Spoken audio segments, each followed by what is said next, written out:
of Kalamazoo Citizens Public Safety Review and Appeal Board meeting to order.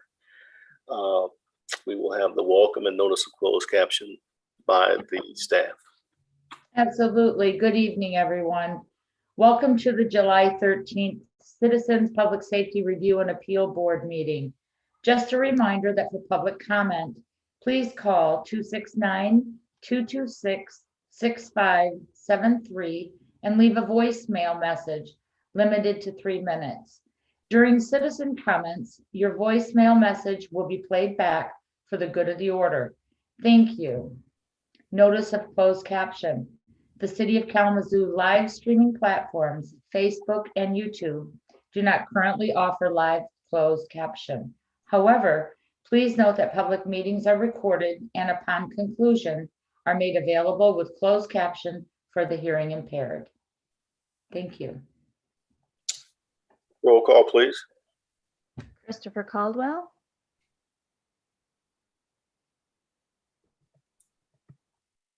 I show that he just joined. Luis Garcia, Here. Curtis Gardner. I show that he's just joining. Daniel Hamilton. Oliver Howell, Here. Barbara Miller, Here. Vernon Payne, Here. Jaquise Robertson, Here. Susan Stapleton, Here. Larry Tolbert. Present. Staff present are Shelley Dusek, HR Director, Dora Bonner, Diversity, Equity, and Inclusion Director, myself as Recording Secretary, and KDPS staff present are Chief Vernon Coakley and Assistant Chief Victor Green. Thank you. Thank you, Ms. Wayne. I am here, Patricia.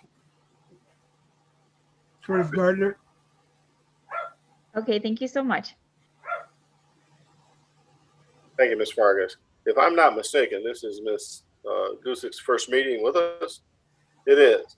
And for all of you, and I'm sure most of you are aware that Ms. Dusek is taking over the responsibilities, the liaison responsibilities previously provided to us by Ms. Moore as a liaison to the city manager's office. Ms. Dusek does not come to us without experience. She has been serving as the Human Resource and Labor Relations Director here in Kalamazoo since January of 2019. Prior to that, Ms. Dusek has experience in human resources in the private sector in Naples, Florida. She's also had experience serving in the government as a civil servant with human resource functions in the city of Fort Myers, Florida. She has also served at the county level with Lee County in Florida. So Ms. Dusek comes to us with a considerable amount of experience in labor relations, and looking forward to working with you, and just want to welcome you to the board. Thank you. Thank you very much. Looking forward to working with all of you. I would like, if you have not received the updated packet, so indicate, so that we can have staff send that to you right now. So everyone received the updated meeting packet. Therefore, you had everything that's been changed is in that packet. And so let's proceed with adopting the minutes from 5/11/21. Are there any changes, amendments, additions, or deletions to the minutes? Hearing none, I'll entertain a motion to adopt the minutes as submitted. So moved. Second? Luis Garcia. It's been moved and second. All those in favor signify by saying aye or raising your hand. Opposed, opposed, same sign. Minutes passed unanimously. We'll move forward with the KDPS update. That's, I believe, Chief Coakley and Assistant Chief Green. Yes, sir. Thank you. One of the updates that we have that just occurred today, we did conditional offer to 7 candidates that went through the beginning process, so they are in their next stages. We're excited about the opportunity. They will hopefully begin and go through the process and go through the academy starting in the fall. And a couple of them are already certified, so we can go ahead and get them into the advanced training and also the fire academy. So we have 7 candidates that we did offer to today, after going through interviews yesterday and today. Question? Are there any limitations on our ability to do background checks on officers who are come to us who are previously certified? Is that a part of the process? Yes, sir. And that's the, we call that the lateral move, lateral from previous departments, and also officers that are already certifiable, those who have attended some form of a state of Michigan's police academy. So Chairman Payne, if I may, any and all applicants that come through public safety get a full background, no matter whether they're lateral or if they do not have any MCOs or law enforcement experience. Correct. Excellent. I asked the question because there's some concern locally and nationally about officers who are having difficulties perhaps in one jurisdiction and then simply transferring to another jurisdiction without that jurisdiction having the ability to look into backgrounds because of the protections afforded to officers. I'm glad to hear that Chief Coakley, you and Assistant Chief Green are aware of that, and I'm sure you have been, and are looking into those backgrounds. Mr. Tolbert. Yes, those 7 applicants who you made offers to, does this start by the end of the year? Are you expecting to have X amount of offers, or do you have a goal as far as how many you want to hire by the end of the year if they make it through and you accept them? Ms. I Disick? can answer that for you, Mr. Tolbert. The 7 candidates that were extended an offer today, I have confirmed with the human resource business partner to public safety, her name is Shelley Fox, that their start date is August 19th, so they can attend the academy. So those candidates that were extended an offer today will be August 19th. I have a question. Those that are certified, how much experience do they have? 1, 2 years, 3 years? Well, and if Mr. Gardner, if you're particularly talking about this process here, I think the most senior officer has 4 years of experience down to 1 year experience from this candidate or pool of candidates. Mr. Caldwell, Coach Caldwell? Yes, sir. I was wondering how many minority candidates were taken in. Were you able to hear me? Okay.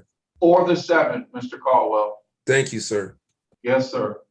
Chairman Payne, if I may back up to a point that you made earlier about the lateral transfers moving from one department to another without another department knowing their status.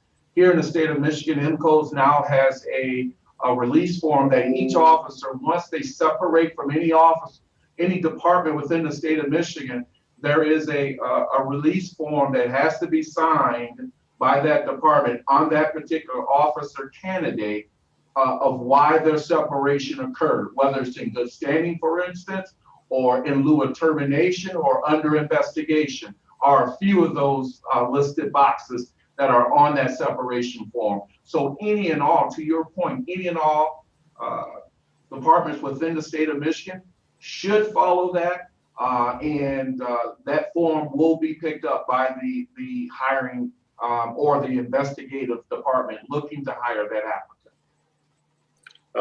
That is a very important part of the process, Chief Coakley, and appreciated by, I'm sure, all of us in Kalamazoo.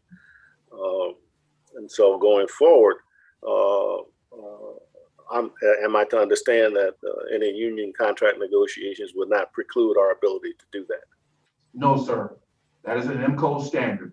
Okay, wonderful. And MCOs is responsible for certification of our officers. That's correct. Wonderful, thank you. Any additions to your report? No more additions, Chairman Payne. Okay, I have a question while we're talking about our officers. And I'll direct this question to Ms. Dusick. As I understand it, there's the board is not represented in the negotiation process with our police officers union. And that's a closed process. It's not open necessarily to the public. And the members that sit on that board, on that committee that negotiate the contract, I believe are selected by you, Ms. Dusick. And so I raised the question because I think it's very, very important that the citizens of Kalamazoo have representation in some form or fashion, if not with the ability to directly negotiate, but with the ability to observe and participate, as we do with the officer interviews during that process. And I understand that that process is going to get underway in December. So I don't know what the status is in terms of what I'm suggesting, but I think it is an important part of our being transparent with our community, especially our community representatives. Certainly, and I understand, and we'll take your comments into consideration. It is not practice that citizens sit on that negotiating team. What I can do and what I commit to do is keep you apprised so you can keep the citizens apprised as I'm going through negotiations. I've met with both KPSA president and vice president and KPSOA president and vice president. And we have decided to start negotiating the end of August. So we would like to negotiate early so we can complete on time and be ready for the new year. So that we made that commitment to each other. And so I commit to you that as I'm going through negotiations, I will be more than happy to keep you apprised and take your comments into consideration when I sit at that table. Thank you so much. And I raised the issue because it's not only an issue here in our community, it's an issue nationwide, as you probably are well aware. And cities are finding innovative and creative ways to involve the citizens in those negotiations. Because at the end of the day, the negotiators are the ones who ratify that contract or who sit in and have the ability to do that. And it's so important that citizens be a part of that process for transparency and accountability purposes. And so I appreciate your being open to that. And I hope we can take it a step further and have some citizen actually at the table for transparency purposes. And I thank you for your openness to that. Absolutely. Thank you. Do we have a KDPS use of force report?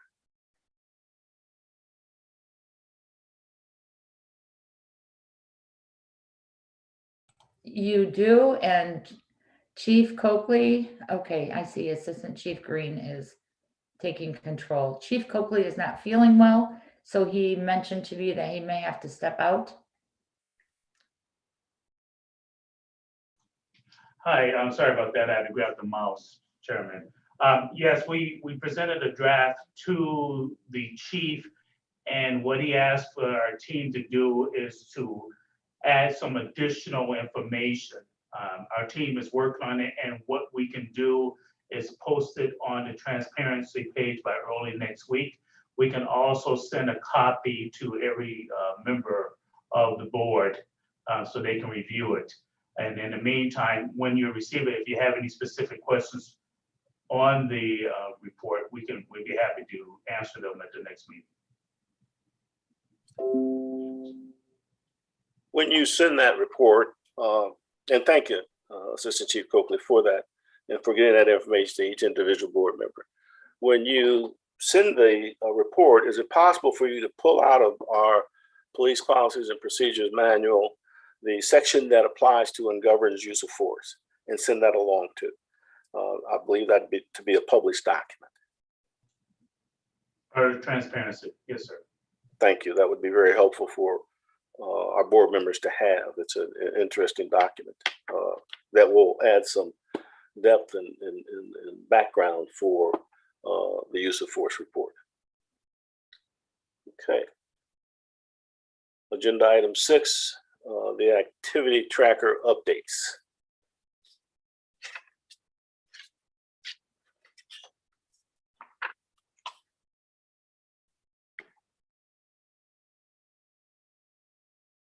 Is that ball in my court, Ms. Dusick?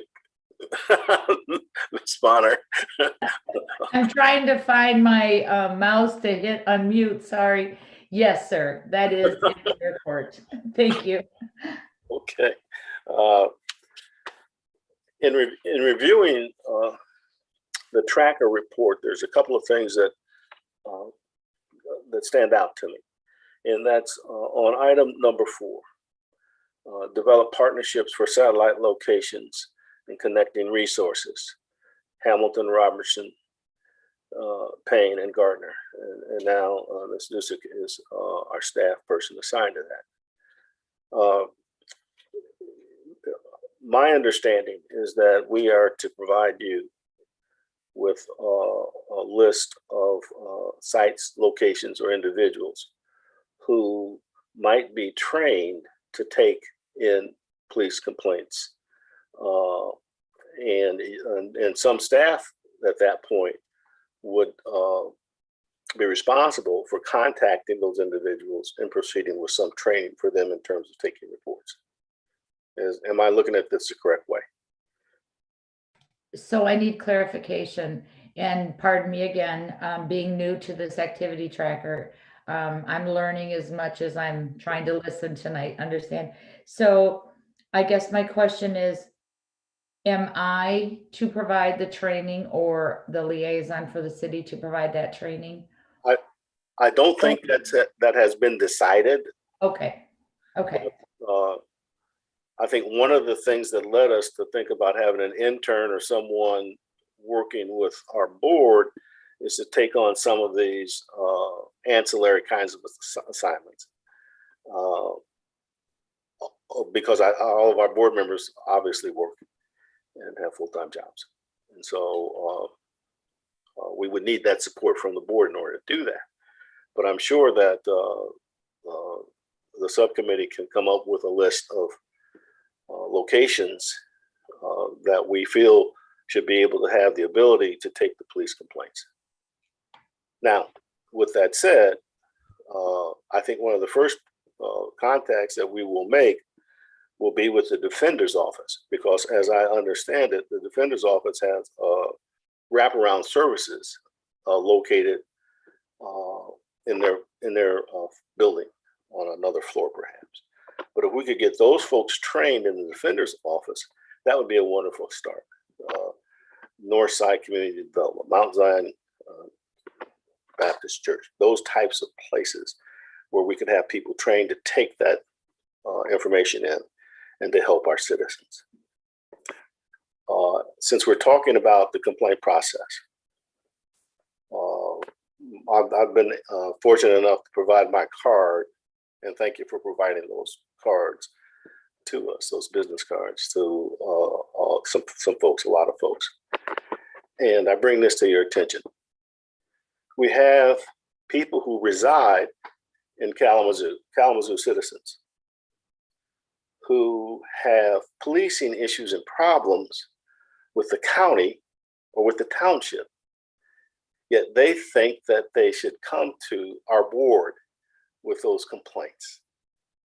And so what I'm suggesting is that we have a link on our page that directs citizens who have complaints to file against the township or county, go to their page, their complaint page, and engage in the process with them. That's an open source project, I believe, a process that both of them use. In other words, they don't have review boards as the city of Kalamazoo has. Theirs is more of an internal process And so they use an open source complaint form, which is actually attached to a national network. And it's openpolice.org is the website for that form that folk can fill out. Openpolice.org. And so what I'm suggesting is that the board have the ability to refer those citizens to our web page where that information is contained on how they can file a complaint against the county police or township police. Now, with that thought in mind, has anyone in the city manager's office or anybody thought about a unigovernment approach to these types of complaints? And by that, I mean having a board that would receive the complaints and information from either one of our citizens, whether they live in the county or township or within the city of Kalamazoo, and be able to have their issues addressed. There seems to be some gaps and some holes in the process that our citizens use in order to file the complaints in one of three places.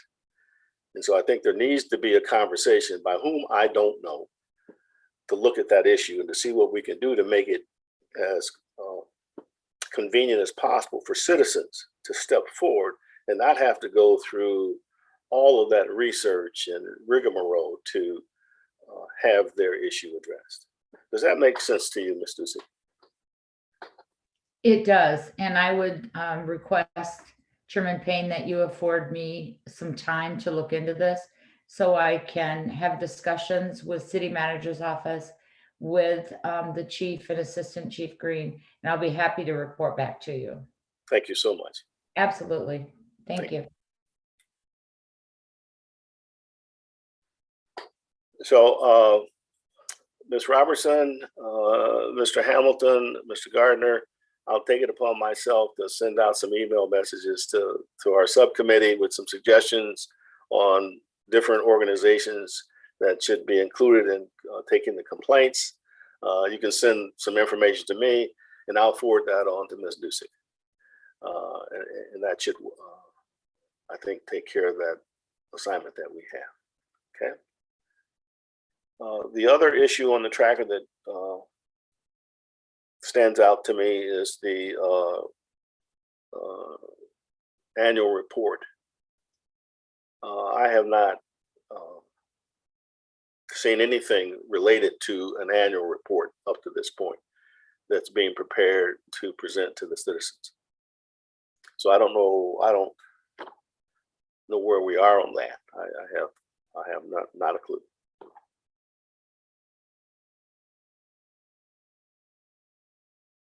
That's under other item 3. Chairman Payne, this is Chief Coakley. The annual report has been slow through the process, again, because of the transfer of data between two programs that we originally talked about before, the two platforms. As we have completed, as I stepped out, and I apologize to this board and the citizens that I had to step away for a minute, the use of force report has been completed. I have instructed that I'm looking for more information to be placed into that. So it'll be delayed just a few days while staff returns back to the state while they're out at training. So this is taking just a little bit more time than what is expected. So we will produce that report, sir. Thank you. And thank you for the update. Yes, sir. Are there any other items, board, that you see on this tracker that we need to discuss?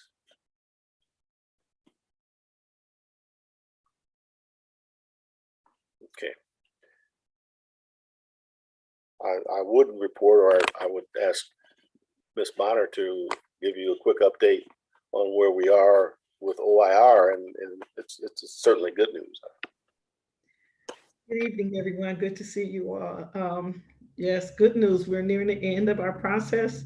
I will have more information, some Deputy City Manager Chamberlain and Attorney Robertson and I are meeting with Michael this week to get some definitives.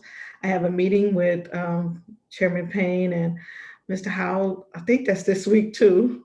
After that meeting, I hope to give you some updates to figure out how to fit C-SPRAM in that rollout of that information. So we are very, very close to the end of this.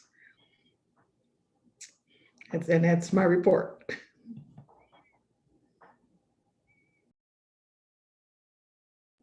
Mr. Payne is frozen. So.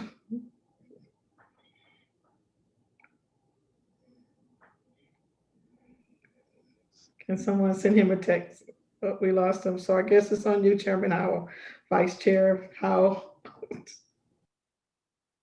I have a question on that report. Do you think it may be ready before the next? Before the next meeting? Yes. Not sure. That's why, we were given that a draft would be ready first. And that's why we're meeting with them to find out what happens between the draft, the final, and all of that. And also to ask them, how do they do it in other communities? Because if you're watching it, the ORI is doing a lot of these investigations across the nation. But it doesn't say how they specifically roll it out. And so we just need to know what their process is. So hopefully, at least by the next meeting, we should have more information, more definitive information, because if that's August, we should have it, at least a draft by then. So. Okay, thank you. Okay, anything else? Okay. All right, that's it. And he's back. Thank you, Mr. Payne. You're muted. We can't hear you, sir. My internet just stopped working all of a sudden. I apologize. I'm sorry. I thought you were so excited about my report that you just, That too. your computer lost it, That too. I'm sorry. Could you just update me on briefly? Oh, and I was saying that, so we have a series of meetings coming up, one with ORI and some city leadership. And then I'm meeting with you and Mr. Howell. And we're gonna learn from ORI how they roll it out. Mr. Tolbert asked me, I have a report by the next meeting. I don't know if the final report will be ready by that meeting, but we'll have more information. So that's where we are. We're so close, so close. Good. Wonderful news. And I'm sure that everybody's waiting to get that information throughout the whole community, and looking forward to what those recommendations might be. Any other comments on the tracker?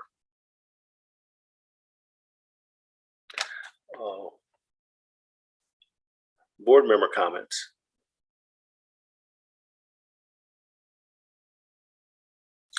Well, I have a comment if no one else has. And my comments are directed to Chief Coakley and Assistant Chief Green. We all are aware of the painful issues associated with gun violence in our community and the impact that that's having on all of our citizens, regardless of race, politics, socioeconomic background. It doesn't matter. It's devastating. And it's all hands on deck with this gun violence effort, as we've witnessed throughout the community. But what I say to you, Chief, and to you, Assistant Chief Green, is that within our ability as a review and in some instances advisory with some oversight responsibilities, if there are any gaps in your ability to address these issues, we want to know, whether they be organizational gaps or other gaps that impede our police department's ability to reduce gun violence in our community. You need to communicate that to this board, because it's all hands on deck. And we certainly need to do everything that we can to support your efforts to address this very serious issue in our community. Okay. Go ahead, I'm sorry. Comment? I want to say thank you, Chairman Payne, for those comments. You're certainly welcome, and I think I speak on behalf of our entire board, given what we're all faced with in our community. Citizens' comments. There are no comments at this time. Okay, our upcoming meetings are August 10th and September 14th. I will entertain a motion to adjourn.